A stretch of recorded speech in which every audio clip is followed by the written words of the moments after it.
Pierre Péchou, bienvenue au micro de Vers d'autres cieux. Bonjour Oscar, chers auditeurs, bonjour. Je rappelle que vous êtes conférencier, pasteur, vous nous accompagnez régulièrement dans une réflexion autour de la Bible et aujourd'hui vous nous proposez de nous arrêter sur un passage qui se trouve dans le livre de Matthieu au chapitre 22 et il y est question de la parabole des noces. C'est une histoire que Jésus raconte, qu'on appelle une parabole. Le but des paraboles est toujours de régler une incompréhension ou de faciliter la compréhension de quelque chose. Le début du texte nous dit « Jésus parle, il en va du règne des cieux comme d'un roi qui faisait les noces de son fils. » Le but de l'histoire, ça va pas être de nous expliquer en long, en large et en travers, dans tous les détails, ce qu'est le royaume de Dieu.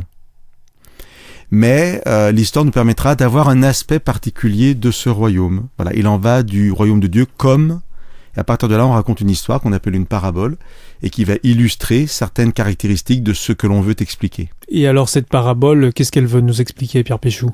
Eh bien, la préoccupation de Jésus est sûrement de faire comprendre à son auditoire que le royaume des cieux n'est pas réservé à quelques-uns, mais que tous ceux qui l'écoutent, que Jésus ne connaît pas personnellement, donc il ne sait pas qui ils sont, mais que tous ceux qui l'écoutent ont la possibilité d'être en présence de Dieu dans son royaume.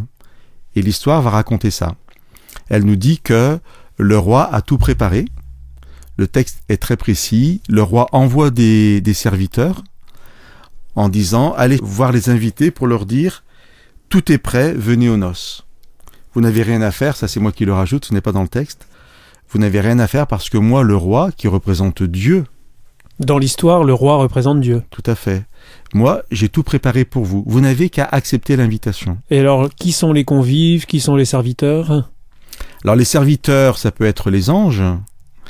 Et les convives, je vous l'ai déjà dit, à la fin du texte, on verra qu'en fait, tout le monde est invité. Mais au départ, et c'est là où l'histoire racontée est intéressante, eh bien, les convives, c'est sûrement ceux que chaque auditeur peut imaginer être invité aux noces d'un roi.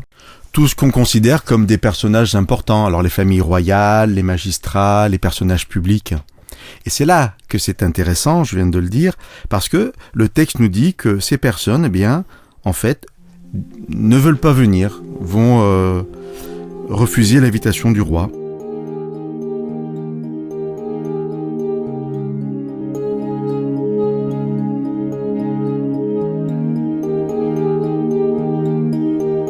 Est-ce qu'on sait pour quelle raison ?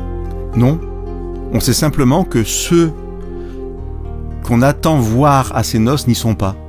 Je pense que si on peut parler d'enseignement, il y en a un important, c'est-à-dire, je me dis, c'est pas pour moi, c'est lui qui va aller aux noces, au mariage du roi. Et en fait, cette personne, elle n'est pas intéressée à y aller. Elle refuse cette invitation. L'histoire ne s'arrête pas là parce que le roi va demander à ses serviteurs d'aller par tous les chemins et d'inviter toutes les personnes à venir. Et le texte nous dit que les serviteurs rassemblèrent tous ceux qu'ils trouvèrent mauvais et bons, et la salle des noces, du mariage, fut remplie de convives. Mais alors là, on peut être un peu surpris par ce mauvais et bon. Surpris, mais justement, c'est là que je dois me laisser surprendre. Parce que je vous rappelle que le but de cette parabole, c'est de nous expliquer qui il y aura dans le royaume de Dieu. Le roi représente Dieu, je vous le rappelle. Donc, peut-être, de la même façon que je pensais que j'étais pas digne d'être aux noces du roi, donc dans le royaume de Dieu, eh bien, de même, je suis surpris qu'il y ait des bons et des mauvais. Cette histoire, en fait, elle va nous apprendre que le regard de Dieu ne fera pas une différence entre d'un côté les bons et de l'autre côté les mauvais, mais d'un côté des personnes bonnes ou mauvaises qui acceptent de venir, et de l'autre côté, des personnes qui refusent de venir comme les premiers invités, ou alors quelqu'un qui va être là, et c'est le dernier personnage de l'histoire, mais qui va entrer dans la salle des noces sans vêtements de fête. Cette notion de vêtements de fête est importante dans cette histoire, Pierre Péchou ? Ce vêtement de fête qui, dans l'histoire, est appelé vêtement de noces, permet en fait d'identifier la personne comme faisant partie des noces. Le roi, qui s'approche de la personne, lui dit « Mon ami, comment as-tu pu entrer ici sans avoir un habit de noces ?» C'est un ami pour Dieu. Mais puisque Dieu le considère comme un ami, pourquoi cette personne refuse d'être identifiée comme l'ami de Dieu, comme participant en fait? Et donc, je crois qu'il faut laisser à Dieu le soin de juger qui est bon et qui est mauvais. Dieu est un Dieu qui nous accueillera dans l'état où nous sommes. Tout est prêt. Nous n'avons qu'à accepter l'invitation. C'est ce que représente l'habit, l'acceptation de l'invitation. Voilà, ça représente l'acceptation de l'invitation, ça représente aussi ce dont Dieu va nous revêtir pour peut-être de mauvais devenir meilleur. Accepter les vêtements de Dieu, ça peut être accepter sa grâce, accepter de se laisser transformer par Dieu. Par contre, refuser ces vêtements de noces, c'est croire qu'on n'en a pas besoin. Alors on peut se sentir mauvais. Ce n'est pas un obstacle pour accepter l'invitation de Dieu. Ce qui devient obstacle, c'est de refuser que Dieu nous transforme.